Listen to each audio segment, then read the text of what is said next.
जय हिंद दोस्तों, आप सभी का अपना यूट्यूब चैनल गौतम जी के जीएस एकेडमी में स्वागत है। दोस्तों हम लोग इस वीडियो में जो कौटिल्य जीएस का बुक निकाला हुआ है बिहार एसएससी का इंटर लेवल, इसमें दोस्तों आज हम लोग टेस्ट नंबर 7 देखने वाले हैं। यदि इससे पहले का टेस्ट 6 तक आप नहीं देखे हैं तो हमारा यूट्यूब चैनल पर प्लेलिस्ट बनाकर डाल दिया गया है, वहाँ से आप लोग इसको देख सकते हैं। तो चलिए बिना देर के हम लोग क्वेश्चन की ओर बढ़ते हैं। देखिए दोस्तों, क्वेश्चन कुछ जिसमें धुंधला दिख रहा होगा, जो कि 5-7 नंबर तो क्वेश्चन ऐसा ही दिखेगा। उसके बाद से दोस्तों क्वेश्चन आपका बिल्कुल सही दिखेगा। तो चलिए हम लोग पूर्ण रूप से पढ़ देंगे। देखिए बोल रहा है कि किस तारीख को सविनय अवज्ञा आंदोलन प्रारंभ किया गया था। तो देखिए दोस्तों, जो 12 मार्च 1930 को सविनय अवज्ञा आंदोलन प्रारंभ किया गया था। और यह दोस्तों टोटल 78 समर्थकों के साथ साबरमती आश्रम से लगभग दोस्तों याद रखेंगे 241 किलोमीटर दूर दांडी के लिए प्रस्थान किए थे। और 24 दिनों के बाद दोस्तों 6 अप्रैल 1930 को दांडी पहुंचकर गांधी जी ने नमक कानून तोड़ दिया था। और उसके बाद फिर सविनय अवज्ञा आंदोलन प्रारंभ कर दिए थे, याद रखिएगा। नेक्स्ट क्वेश्चन है कि सिंधु घाटी सभ्यता किस शहर को शाब्दिक अर्थ मृतकों का टीला है। तो देखिए दोस्तों, सिंधु घाटी सभ्यता में जो मोहनजोदड़ो शहर है, इसका शाब्दिक अर्थ है मृतकों का टीला। तो ऑप्शन नंबर आपका 2 का बी राइट हो जाएगा, याद रखिएगा। और इसकी खोज की बात की जाए मोहनजोदड़ो को, तो राखालदास बनर्जी के द्वारा 1922 ईस्वी में किया गया था, याद रखिएगा। कब किया गया था? तो 1922 ईस्वी में। नेक्स्ट है कि हमारा ब्रह्मांड कितना पुराना है। तो देखिए दोस्तों, हमारा ब्रह्मांड की बात की जाए तो पुराना के में याद रखिएगा, तो ऑप्शन नंबर आपका बी राइट हो जाएगा, 4.6 बिलियन वर्ष, याद रखिएगा। नेक्स्ट क्वेश्चन है क्वेश्चन नंबर 4 आपका क्वेश्चन कहता है कि भारतीय संविधान में संशोधन करने की संसद की शक्ति में वर्णित है। तो देखिए दोस्तों, भारतीय संविधान में संशोधन करने की जो संसद की शक्ति दिया गया है, यह अनुच्छेद 368 में इसकी चर्चा किया गया है। अगर दोस्तों आपसे भाग पूछेगा तो 22 में याद रखिएगा। 22 भाग में दोस्तों संविधान की उल्लेख किया गया, 20 भाग में दोस्तों 20 भाग में याद रखिएगा संविधान संशोधन की चर्चा किया गया है। संविधान में संशोधन की 3 पद्धति दिया गया है, एक साधारण बहुमत, विशेष बहुमत और विशेष बहुमत तथा राज्यों के समर्थन द्वारा, याद रखिएगा। नेक्स्ट क्वेश्चन है कि कार्बन डाइऑक्साइड के 1 मोल में होते हैं। तो देखिए कार्बन डाइऑक्साइड के 1 मोल में आपसे पूछेगा तो राइट हो जाएगा 6.022 गुने 10 के पावर 23 अन्य। तो ऑप्शन नंबर सी आपका राइट हो जाएगा। कार्बन डाइऑक्साइड के 6.022 गुने 10⁻23। नेक्स्ट क्वेश्चन नंबर आपका 6 बोल रहा है कि प्रतिरोध की यूनिट क्या है। तो बताइएगा दोस्तों, प्रतिरोध का यूनिट क्या है। तो आपका ओम हो जाएगा राइट आंसर प्रतिरोध का। अगर दोस्तों यही एम्पियर कहेगा तो एम्पियर याद रखिएगा, यह विद्युत धारा की है। और आपको दोस्तों वाट की बात की जाए तो यह आपको शक्ति का है। और वोल्ट की बात की जाए दोस्तों तो यह आपका विभवांतर का है, याद रखिएगा। नेक्स्ट है कि राष्ट्रीय युवा दिवस कब मनाया जाता है। तो देखिए दोस्तों, राष्ट्रीय युवा दिवस हम लोग 12 जनवरी को मनाते हैं। और यह स्वामी विवेकानंद के जन्म दिवस के द्वारा मनाया जाता है। और देखिए दोस्तों, भारत सरकार द्वारा यह 1984 में सर्वप्रथम मनाने की घोषणा किया गया था। तो इसका राइट आंसर हो जाएगा ऑप्शन नंबर बी 12 जनवरी। देखिए दोस्तों, नेक्स्ट है फिर देखिए 23 जून दिया गया है। तो 23 जून को याद रखिएगा कि अंतर्राष्ट्रीय ओलंपिक दिवस मनाते हैं। और 14 मार्च को हम लोग पाई दिवस दोस्तों पाई दिवस मनाया जाता है। मैथ में पाई से होता है, तो याद रखिएगा पाई दिवस हम लोग 14 मार्च को मनाते हैं। और 10 मई को मातृ दिवस के रूप में मनाते हैं। नेक्स्ट है कि भारत में श्वेत क्रांति का जनक किसे माना जाता है। तो देखिए दोस्तों, भारत में अगर श्वेत क्रांति का जनक आपको कहेगा तो डॉक्टर वर्गीज कुरियन को, जो कि ऑप्शन नंबर बी में दिया गया है। तो वर्गीज कुरियन को दोस्तों श्वेत क्रांति का जनक माना जाता है। अगर श्वेत क्रांति का शुरुआत आपसे पूछेगा तो याद रखिएगा 1970 ईस्वी से हुआ था। और वर्तमान में दोस्तों भारत जो है विश्व का सबसे बड़ा दूध उत्पादक देश बन चुका है। और 1 जून को प्रतिवर्ष हम लोग विश्व दुग्ध दिवस के रूप में मनाते हैं। चलिए नेक्स्ट क्वेश्चन है क्वेश्चन नंबर आपका 9। क्वेश्चन 9 बोल रहा है कि भारतीय संविधान के राज्य के नीति निर्देशक सिद्धांत को लिया गया था। तो यह दोस्तों आयरलैंड के संविधान से लिया गया है भारत के नीति निर्देशक तत्व। और यह दोस्तों देखिए नीति निर्देशक तत्व की बात की जाए तो यह दोस्तों भाग 4 में इसकी चर्चा किया गया है। अगर अनुच्छेद की बात की जाए तो अनुच्छेद 36 से दोस्तों अनुच्छेद 51 तक इसकी चर्चा किया गया है। नेक्स्ट क्वेश्चन है क्वेश्चन नंबर आपका 10। रेजिस्टेंट की यूनिट क्या है। तो देखिए दोस्तों, रेजिस्टेंट का यूनिट की बात की जाए तो यह दोस्तों ओम हो जाएगा। तो ऑप्शन नंबर सी आपका राइट हो जाएगा, क्योंकि दोस्तों प्रतिरोध का जो इंग्लिश शब्द है उसी को बोलते हैं रेजिस्टेंस है। एम्पियर के दोस्तों अभी हम लोग देखें विद्युत धारा हो जाएगा। और वाट दोस्तों शक्ति का हो जाएगा। और वोल्ट की बात की जाए तो यह विभवांतर का हो जाएगा। नेक्स्ट है कि प्राथमिक उपभोक्ता कौन है। तो प्राथमिक उपभोक्ता दोस्तों शाकाहारी वाला आता है। तो ऑप्शन नंबर डी आपका राइट हो जाएगा। नेक्स्ट क्वेश्चन की ओर बढ़ते हैं। क्वेश्चन नंबर आपका 11 बोल रहा है कि जीवों के विकास यानी कि दोस्तों इवोल्यूशन के संदर्भ में निम्नलिखित से कौन सा अनुक्रम सही है। तो देखिए दोस्तों, जो 12 का ऑप्शन नंबर सी दिया गया है कि सालेमेंडर जो कि अजगर कंगारू, सालेमेंडर अजगर कंगारू या दोस्तों जीवों को विकास का सही अनुक्रम है। नेक्स्ट है कि खाने का नमक किससे बना होता है। देखिए दोस्तों, जो खाने का नमक है यह मजबूत अम्ल और मजबूत क्षार से बना होता है।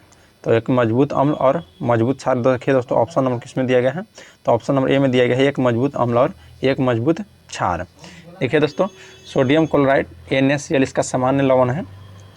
चलिए हम लोग नेक्स्ट क्वेश्चन की ओर बढ़ते हैं। क्वेश्चन नंबर आपका 14 बोलता है कि रबी और खरीफ फसलों के बीच एक छोटा मौसम जिसे कहा जाता है। तो देखिए दोस्तों, ऑप्शन नंबर आपका डी हो जाएगा, जायद मौसम कहा जाता है। रबी और खरीफ मौसम के बीच का जो छोटा मौसम होता है उसको हम लोग जायद मौसम कहते हैं। देखिए दोस्तों, भारतीय जलवायु की विशेषता के आधार पर 3 फसली मौसम है। कितनी है, तो टोटल 3 है। एक होता है दोस्तों रबी, एक होता है खरीफ और एक होता है जायद।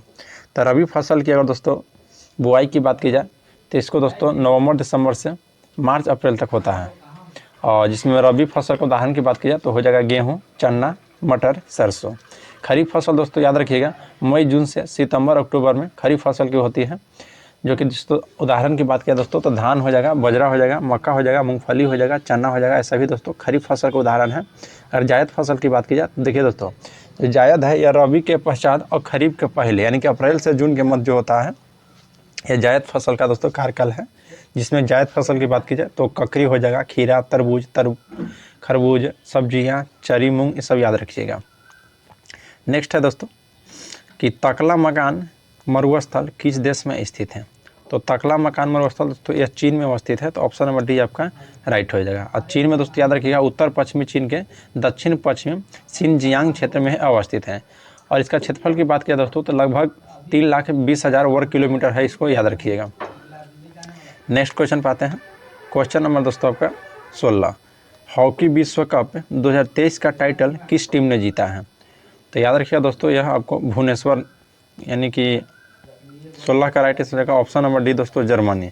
देखिए भुवनेश्वर के कलिंगा स्टेडियम में यह हुआ था पुरुष हॉकी विश्व कप, जो कि दोस्तों जर्मनी बेल्जियम को हराकर तीसरी बार दोस्तों हॉकी कप चैंपियन बना है। याद रखिएगा कितनी बार बना है दोस्तों यह, तो तीसरी बार। अगर उप विजेता कहेगा दोस्तों तो उप विजेता हो जाएगा आपका बेल्जियम, याद रखिएगा। नेक्स्ट है कि कॉर्बेट नेशनल पार्क है। तो कॉर्बेट नेशनल पार्क दोस्तों कहाँ में है, तो 17 का आपका राइट आंसर हो जाएगा ऑप्शन नंबर सी, उत्तराखंड में। देखिए दोस्तों कॉर्बेट नेशनल पार्क जो है यह उत्तराखंड में अवस्थित है। अगर नंदा देवी राष्ट्रीय उद्यान आपको कहेगा दोस्तों तो ये भी उत्तराखंड में ही है। ओखलापत्री अभयारण्य नोएडा के दोस्तों NCR के क्षेत्र में अवस्थित है। और एक सिंह के गैंडा जो कि कांजीरंगा राष्ट्रीय उद्यान में पाया जाता है, याद रखिएगा। नेक्स्ट है कि भारत का प्रथम नौसेना संग्रहालय किस प्रमुख बंदरगाह स्थापित होने वाला है। तो 18 का दोस्तों ऑप्शन नंबर सी आपका राइट हो जाएगा विशाखापट्टनम में, याद रखिएगा। देखिए भारत का प्रथम नौसेना संग्रहालय दोस्तों विशाखापट्टनम में स्थापित किया जाएगा। विशाखापट्टनम दोस्तों भारत का सबसे गहरा बंदरगाह है, याद रखिएगा। भारत का सबसे गहरा बंदरगाह दोस्तों विशाखापट्टनम है। और यहाँ दोस्तों विशाखापट्टनम में तेल शोधक कारखाना है, याद रखिएगा। अगर चेन्नई बंदरगाह की बात की जाए दोस्तों तो यह भारत का प्राकृतिक बंदरगाह है। फिर दोस्तों आपको कोच्चि बंदरगाह की बात की जाए तो भारत का सबसे बड़ा प्रांगण वाला बंदरगाह है कोच्चि। यही दोस्तों मुंबई है, जो कि भारत का सबसे बड़ा बंदरगाह दोस्तों मुंबई है। और मुंबई भारत का सबसे आधुनिकतम बंदरगाह है, याद रखिएगा। ये अगर कांडला बंदरगाह दोस्तों याद रखिएगा कि भारत का ज्वारीय बंदरगाह है कांडला। नेक्स्ट क्वेश्चन है क्वेश्चन नंबर आपका 19 बोलता है कि होयसल साम्राज्य की राजधानी कहाँ है। तो देखिए दोस्तों होयसल जो है यह यादवों के वंशज थे तथा चोल या पश्चिमी चालुक्यों के यह सामान थे। तो इसका राइट हो जाएगा, राजधानी पूछा दोस्तों होयसल का, तो ऑप्शन नंबर बी द्वार समुद्र था। कहाँ, तो द्वार समुद्र था दोस्तों, याद रखिएगा। अगर होयसल वंश की स्थापना की बात की जाए तो दोस्तों विष्णुवर्धन हो जाएंगे। नेक्स्ट है भारत का पहला परमाणु स्टेशन कब स्थापित किया गया। तो भारत का दोस्तों प्रथम परमाणु स्टेशन जो है 1969 में स्थापित किया गया था। तो ऑप्शन नंबर बी आपका राइट हो जाएगा। और यह दोस्तों संयुक्त राज्य अमेरिका की सहायता से महाराष्ट्र के तारापुर में किया गया था स्थापित, याद रखना है। कहाँ दोस्तों, तो महाराष्ट्र के तारापुर में। नेक्स्ट है कि भारतीय संविधान के किन अनुच्छेदों के अंतर्गत समानता के अधिकार का उल्लेख किया गया है। तो समानता के अधिकार का उल्लेख दोस्तों अनुच्छेद 14 से 18 तक किया गया है, तो ऑप्शन नंबर ये आपका राइट हो जाएगा। यही दोस्तों देखिए ऑप्शन बी में दिया गया है कि अनुच्छेद 23 से 24, तो अनुच्छेद 23 से 24 दोस्तों याद रखिएगा, यह शोषण के विरुद्ध का अधिकार दिया गया है। और स्वतंत्रता का अधिकार दोस्तों आपको अनुच्छेद 19 से 22 तक चर्चा किया गया है। और 25 से 28 दोस्तों धार्मिक स्वतंत्रता का अधिकार का उल्लेख किया गया है। नेक्स्ट क्वेश्चन पर आते हैं। क्वेश्चन नंबर 22 बोलता है दोस्तों कि जल योजित कॉपर सल्फेट का रासायनिक सूत्र क्या है। तो यह याद रखिएगा CuSO4 × 5H2O, इसका रासायनिक सूत्र है दोस्तों जलयोजित कॉपर सल्फेट का। कॉपर सल्फेट को दोस्तों नीला थोथा या नीला कशिश भी कहा जाता है, याद रखिएगा। नेक्स्ट है कि 8 मार्च को किस रूप में मनाते हैं। तो 8 मार्च विश्व पर्यावरण दिवस दोस्तों ऑप्शन ए में दिया गया है। तो यह दोस्तों 5 जून को मनाया जाता है विश्व पर्यावरण दिवस। फिर दोस्तों अंतर्राष्ट्रीय महिला दिवस, जो कि अंतर्राष्ट्रीय महिला दिवस दोस्तों आपको 8 मार्च को मनाया जाता है, तो ऑप्शन में बी आपका राइट हो जाएगा। और यहीं पर दोस्तों और कुछ बता देते हैं दिवस, आप याद रखिएगा। 21 मार्च को दोस्तों विश्व वानिकी दिवस के रूप में मनाते हैं 21 मार्च को। और विश्व जल दिवस दोस्तों 22 मार्च को। और विश्व मौसम दिवस आपको 23 मार्च हो जाएगा। नेक्स्ट क्वेश्चन है क्वेश्चन नंबर 24, प्याज काटते समय आँखों में जलन पैदा करने वाला यौगिक कौन सा है। तो प्याज काटते समय दोस्तों जो आँखों में हम लोग को जलन होता है वह दोस्तों सल्फर के कारण, याद रखिएगा। तो ऑप्शन नंबर आपका सी राइट हो जाएगा, सल्फर। नेक्स्ट क्वेश्चन है क्वेश्चन नंबर आपका 25 क्या कहता है, ध्यान दीजिएगा। 25 है कि राज्य के मुख्यमंत्री के बारे में निम्नलिखित में से कौन सा तथ्य सच नहीं है। पहला है दोस्तों कि राज्य स्तर पर मुख्यमंत्री पद केंद्र में राष्ट्रपति के पद समरूप होता है, जो कि यह दोस्तों सही है। नेक्स्ट है कि राज्यपाल केवल उन व्यक्तियों को मंत्री नियुक्त करता है जिनके लिए मुख्यमंत्री सिफारिश करता है, ये भी सही है दोस्तों। फिर है कि मुख्यमंत्री राज्य योजना बोर्ड का अध्यक्ष होता है, जो कि यह दोस्तों गलत है। राज्य बोर्ड अध्यक्ष का अध्यक्ष दोस्तों यह मुख्यमंत्री आपको नहीं होता है। एक मिनट, मुख्यमंत्री जो है राज्य योजना बोर्ड का अध्यक्ष होता है, ये भी सही है दोस्तों। ऑप्शन डी है कि राज्यपाल द्वारा मुख्यमंत्री का तब तक निष्कासित नहीं किया जा सकता तब तक उसके पास विधानसभा में बहुमत है, ये भी सही है दोस्तों। क्या क्वेश्चन कर रहा है कि कौन सा सच नहीं, यानी कि दोस्तों गलत। यहाँ बोलता है दोस्तों कि राज्य, ऑप्शन देखिएगा कि राज्य स्तर पर मुख्यमंत्री का पद केंद्र में राष्ट्रपति के पद समरूप होता है। नहीं दोस्तों, राज्य में होता है मुख्यमंत्री का पद नहीं, राज्य में होता है दोस्तों जो राज्यपाल के पद जो होता है यह राष्ट्रपति के पद के समरूप होता है। तो ऑप्शन नंबर ए आपका हो जाएगा गलत दोस्तों। तो ये इसका राइट आंसर हो जाएगा ऑप्शन नंबर ए, जो कि यह दोस्तों गलत है। नेक्स्ट क्वेश्चन है क्वेश्चन नंबर आपका 26 बोलता है कि भारत में 12वीं पंचवर्षीय योजना का कार्यकाल क्या है दोस्तों। तो देखिए 2012 से 2017 तक चला था दोस्तों, तो ऑप्शन नंबर आपका सी राइट हो जाएगा। 2012 से 2017 तक 12वीं पंचवर्षीय योजना का कार्यकाल था। नेक्स्ट क्वेश्चन है क्वेश्चन नंबर 27, ग्रीष्म काल में जल की मिट्टी को बर्तन में परिघटना के कारण दोस्तों ठंडा हो जाता है। तो देखिए ग्रीष्म काल में जल की मिट्टी को बर्तन में रखने पर दोस्तों वाष्पन की परिघटना के कारण वह ठंडा होता है, तो ऑप्शन नंबर डी आपका राइट हो जाएगा। वाष्पन की घटना इसमें घटती है, याद रखिएगा। यहीं आपको दोस्तों देखिए मिश्रण याद रखिएगा, सबसे ज़्यादा गैस में होता है, उसके बाद द्रव में होता है, उसके बाद दोस्तों ठोस में होता है। मिश्रण सबसे ज़्यादा कहाँ होता है, तो गैस, द्रव और उसके बाद ठोस। चलिए नेक्स्ट क्वेश्चन है क्वेश्चन नंबर आपका 28, उत्तरी अमेरिका के घास के मैदान को किस नाम से पुकारते हैं। तो उत्तरी अमेरिका का दोस्तों प्रेरी हो जाएगा आपका। पिछली क्लास में हम लोग बताए थे कि उत्तरी अमेरिका को दोस्तों जो पाए जाने वाली घास के मैदान है प्रेरी है, और यह अमेरिका और कनाडा दोनों में दोस्तों मिलती है। अब दोस्तों स्टेपी की बात की जाए तो इसका दोस्तों अधिक शुष्क क्षेत्र के मध्य अक्षांशों में पाई जाती है, जिनका दोस्तों सबसे विस्तृत क्षेत्र एशिया है, तो स्टेपी याद रखिएगा एशिया क्षेत्र में पाया जाता है। सवाना घास के मैदान दोस्तों अफ्रीका में पाया जाता है, और पम्पास आप याद रखिएगा दक्षिण अमेरिका में पाया जाता है। नेक्स्ट है कि सुंदरवन किस प्रकार के वन है। तो सुंदरवन दोस्तों याद रखिएगा यह एक ज्वारीय वन है, जो कि दोस्तों यह पश्चिम बंगाल में अवस्थित है सुंदरवन, जो कि जिसमें दोस्तों गंगा नदी, महानदी, गोदावरी, कृष्णा एवं कावेरी नदियों का डेल्टा क्षेत्र है तथा अंडमान निकोबार द्वीप समूह के वह भाग सम्मिलित है। नेक्स्ट क्वेश्चन है कि साइमन कमीशन भारत में कब आया था। तो देखिए दोस्तों साइमन कमीशन की स्थापना वर्ष 1927 में हुआ था, लेकिन दोस्तों वर्ष 1928 में यह भारत में आया था साइमन कमीशन, याद रखिएगा। तो पूछा दोस्तों कि भारत में कब आया था, तो दोस्तों आपको 1928 में, और यह दोस्तों 13 फरवरी को आया था, जो कि यह दोस्तों कहाँ पर सबसे पहले पहुंचा था, तब बम्बई में यह पहुंचा था दोस्तों। उस समय दोस्तों बम्बई में हड़ताल के आयोजन कर काले झंडे के साथ साथ साइमन वापस जाओ के नारा लगाए गए थे, वो आपको बम्बई में है। नेक्स्ट क्वेश्चन है क्वेश्चन नंबर आपका 31 बोलता है कि भारत के पहले स्वदेशी मोबाइल ऑपरेटिंग सिस्टम भारओस की सफल टेस्टिंग किस आईआईटी संस्थान ने किया है? तो दोस्तों याद रखिएगा आईआईटी मद्रास के द्वारा। तो ऑप्शन नंबर आपका राइट हो जाएगा आईआईटी मद्रास। फिर दोस्तों जल लिटमस विलियन न तो अम्लीय और न ही क्षारीय होता है, तब दोस्तों इसका रंग कैसा होता है? तो देखिए दोस्तों जब लिटमस विलियन न तो अम्लीय और न तो क्षारीय होगा तब इसका रंग दोस्तों बैंगनी हो जाएगा। तो ऑप्शन नंबर बी में दिया गया दोस्तों बैंगनी, याद रखिएगा। नेक्स्ट क्वेश्चन है क्वेश्चन नंबर आपका 33। क्वेश्चन नंबर 33 है कि उत्प्लावकता सिद्धांत के आधार पर जहाज पानी में तैरता है, सर्वप्रथम इस सिद्धांत की पहचान करने का श्रेय किस वैज्ञानिक को दिया जाता है?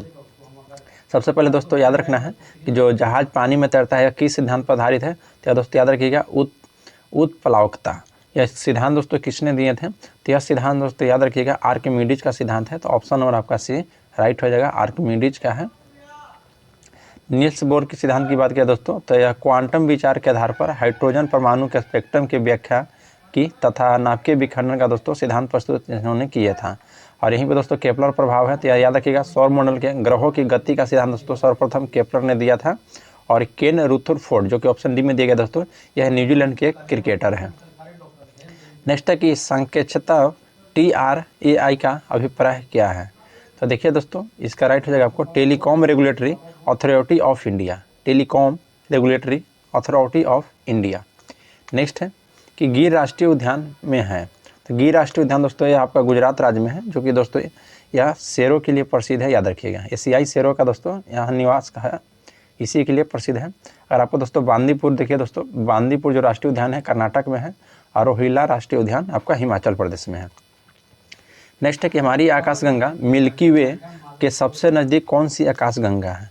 देखिए दोस्तों हमारी जो आकाशगंगा है इसके सबसे नज़दीकी आपसे पूछा है, तो दोस्तों एंड्रोमेडा आकाशगंगा है, जो कि ऑप्शन नंबर बी में दिया गया है एंड्रोमेडा आकाशगंगा। और हम लोग जिस सौरमंडल में जिस आकाशगंगा में स्थित है दोस्तों, उस आकाशगंगा का नाम है, याद रखिएगा, मंदाकिनी। मंदाकिनी जो है दोस्तों उसमें हम लोग आते हैं। और मंदाकिनी का वह भाग दोस्तों जो कि प्रकाश पृथ्वी से प्रकाश सरिता के समान दिखाई देता है, जिसे स्वर्ग की गंगा या दोस्तों मिल्की वे कहलाती है। नेक्स्ट है कि नेटिविटी चर्च कहाँ स्थित है?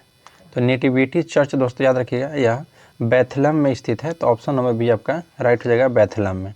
और नेटिविटी चर्च के कारण दोस्तों यहाँ पर भारी युद्ध भी हुआ है, जो कि धर्म युद्ध हुआ था ईसाई और मुसलमानों के बीच। नेक्स्ट है कि पूना समझौता कब हस्ताक्षरित किया गया था? तो पूना समझौता दोस्तों याद रखिएगा ये आपको 24 सितंबर 1932 को। तो ऑप्शन नंबर डी आपका राइट हो जाएगा। और यह दोस्तों डॉक्टर भीमराव अम्बेडकर और महात्मा गांधी के मध्य पुणे की यरवदा जेल में हुआ था, याद रखना है। नेक्स्ट है कि भारत का प्रथम मुख्य चुनाव आयुक्त कौन है? तो भारत का प्रथम मुख्य चुनाव आयुक्त दोस्तों सुकुमार सेन थे, जो कि ऑप्शन नंबर आपका ए में दिया गया है, सुकुमार सेन। और इसका कार्यकाल की बात की जाए दोस्तों तो आपको 1950 से आपको 1958 तक रहे थे सुकुमार सेन। चलिए नेक्स्ट क्वेश्चन पाते हैं। क्वेश्चन नंबर आपका 40 बोलता है दोस्तों कि संविधान का 99वां संशोधन किसके बारे में बताता है? तो देखिए दोस्तों जो संविधान का 99वां संविधान संशोधन था यह दोस्तों राष्ट्रीय न्यायिक नियुक्ति आयोग यानी कि दोस्तों NGSC की स्थापना के संबंध में बताता है। तो राष्ट्रीय न्यायिक नियुक्ति यानी कि ऑप्शन नंबर देखिए बी में दिया गया दोस्तों राष्ट्रीय न्यायिक नियुक्ति आयोग की संस्थापना के बारे में।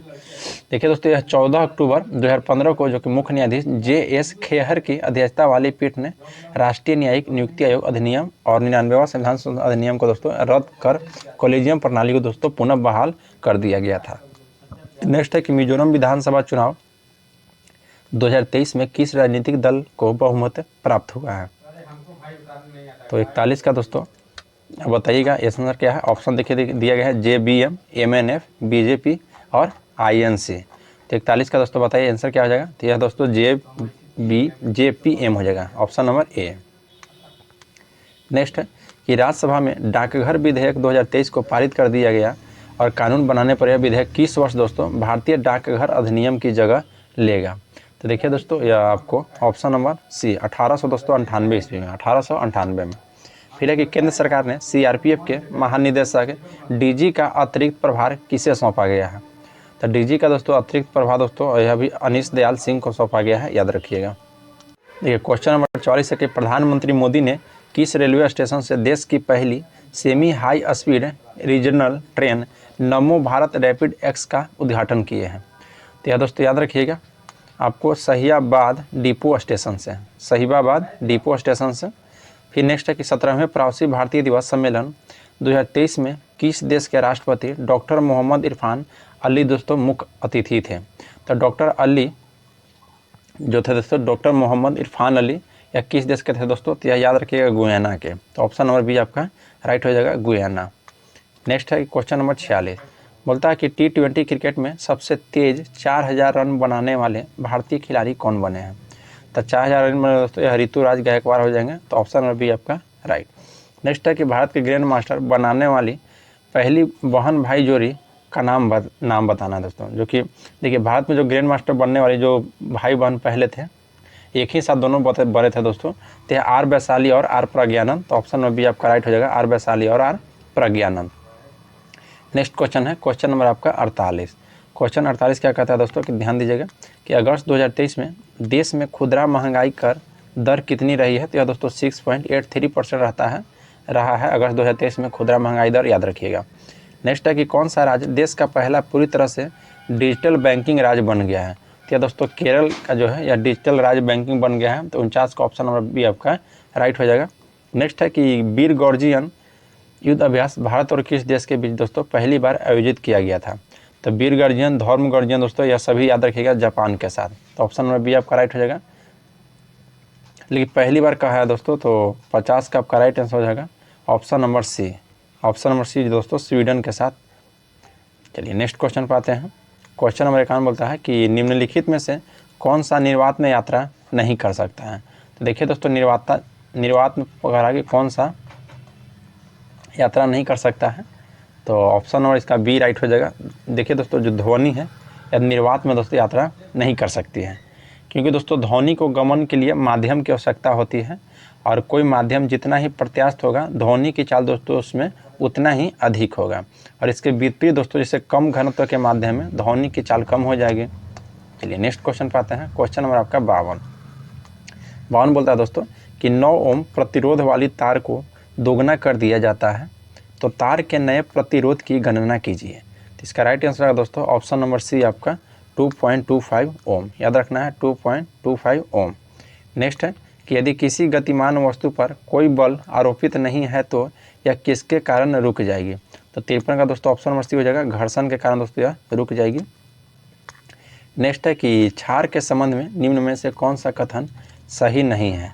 तो देखिए दोस्तों जो पहला ऑप्शन दिया गया है कि लाल लिटमस को नीला कर देता है, जो कि सही बात है दोस्तों। जो क्षार है यह लाल लिटमस को नीला कर देता है, और यह जलीय अथवा द्रव विलयनों में दोस्तों O- आयन का निर्माण करता है, ये भी आपका सही है। नेक्स्ट ऑप्शन देखते हैं। नेक्स्ट ऑप्शन है दोस्तों कि इनका स्वाद कसैला होता है, ये भी सही है दोस्तों। और फिर बोलता है कि नीले लिटमस को लाल करता है, जो कि दोस्तों यह बिल्कुल गलत है। नीले लिटमस को दोस्तों लाल नहीं करता है, याद रखिएगा, नीले लिटमस को लाल नहीं करता है। देखिए दोस्तों अम्ल जो है नीले लिटमस को लाल करता है। अम्ल का पीएच के मान की बात किया दोस्तों तो यह 7 के बीच होता है, पीएच मान 0 से 7 के बीच होता है, और क्षार का पीएच मान 7 से 14 होता है। चलिए नेक्स्ट क्वेश्चन पाते हैं। क्वेश्चन नंबर आपका हो जाएगा दोस्तों 55 कहता है कि आग को बुझाता है। तो देखिए दोस्तों कार्बन डाइऑक्साइड जो है यह आग को बुझाता है। तो ऑप्शन नंबर बी आपका राइट हो जाएगा, कार्बन डाइऑक्साइड। नेक्स्ट है कि निम्नलिखित में से कौन सा बायोम ऊर्जा का एक स्रोत नहीं है। तो देखिए दोस्तों जो परमाणु ऊर्जा है यह आपको दोस्तों ऊर्जा का एक स्रोत नहीं है। बाकी दोस्तों देखिए ऊर्जा के स्रोत की बात किया तो लकड़ी हो जाएगा, इथेनॉल हो जाएगा, गाय का गोबर, यह सभी दोस्तों ऊर्जा का स्रोत है। नेक्स्ट है क्वेश्चन नंबर आपका 57। देखिए क्वेश्चन 57 कहता है कि मानव के आहार नाल के विभिन्न भागों का सही क्रम क्या है। तो देखिए दोस्तों मानव का आहार नाल का विभिन्न क्रम के सबसे पहले देखिए सबसे पहले मुख हो जाता है, उसके बाद ग्रसिका, फिर दोस्तों अमाशय, फिर छोटी आंत, उसके बाद फिर बड़ी आंत। तो ऑप्शन नंबर डी आपका राइट हो जाएगा, यह दोस्तों आहार नाल का सही क्रम है। चलिए नेक्स्ट क्वेश्चन पाते हैं। क्वेश्चन नंबर आपका 58। निम्नलिखित में से बाह्य त्वचा जिसे दोस्तों एपिडर्मिस को कौन सा कार्य नहीं है। तो देखिए जो दोस्तों यह बाह्य त्वचा का बोल रहा है, तो आपका 58 का राइट आंसर हो जाएगा option number C. Option number C है दोस्तों जल संवहन। जल संवहन जो है दोस्तों यह देखिए जल का परिवहन जिसे दारू या जाइलम जटिल उत्तक का कार्य है, याद रखिएगा। तो इसका राइट आंसर हो जाएगा दोस्तों ऑप्शन नंबर सी जल संवहन।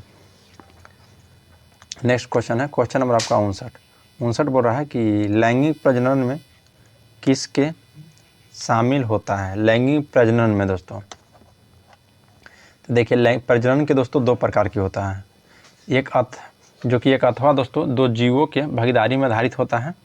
तो 59 का आपका राइट आंसर होगा दोस्तों ऑप्शन नंबर सी। देखिए विपरीत लिंगों और दो जनक में शामिल होता है। लैंगिक प्रजनन में दोस्तों विपरीत लिंग और दो जनक शामिल होते हैं, याद रखिएगा। नेक्स्ट है संवेग। संवेग बराबर दोस्तों क्या होता है, तो देखिए संवेग बराबर होता है यानी कि P बराबर mv यानी कि दोस्तों द्रव्यमान इंटू वेग। तो ऑप्शन नंबर दिया है द्रव्यमान इंटू वेग दोस्तों ऑप्शन नंबर ए में देखिए। चलिए नेक्स्ट है कि पृथ्वी पर किसी वस्तु का भार चंद्रमा पर इसके भार का कितना गुना होता है। तो 61 का राइट हो जाएगा दोस्तों ऑप्शन नंबर डी 6 हो जाएगा दोस्तों 6 गुना होता है। देखिए चंद्रमा का द्रव्यमान दोस्तों पृथ्वी के द्रव्यमान का 1/81 और व्यास का लगभग दोस्तों 1/4 हो जाता है।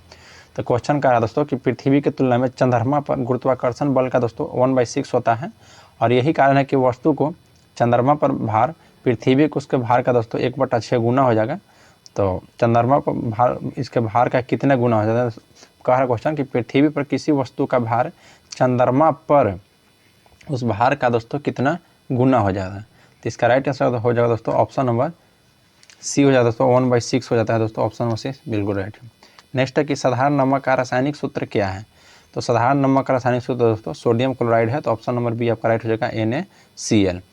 और HCl का दोस्तों याद रखिएगा इसको हाइड्रोजन क्लोराइड बोलते हैं। KOH को दोस्तों पोटेशियम हाइड्रोक्साइड हो जाएगा और NaOH सोडियम हाइड्रोक्साइड हो जाएगा। नेक्स्ट है कि डेमित्री मेंडलीफ ने क्या तैयार किया था। तो डेमित्री मेंडलीफ ने दोस्तों रासायनिक तत्वों को आवर्त सारणी तैयार किया था। तो ऑप्शन नंबर बी आपका राइट हो जाएगा। नेक्स्ट है कि जलयोजित कॉपर सल्फेट का रासायनिक सूत्र क्या है।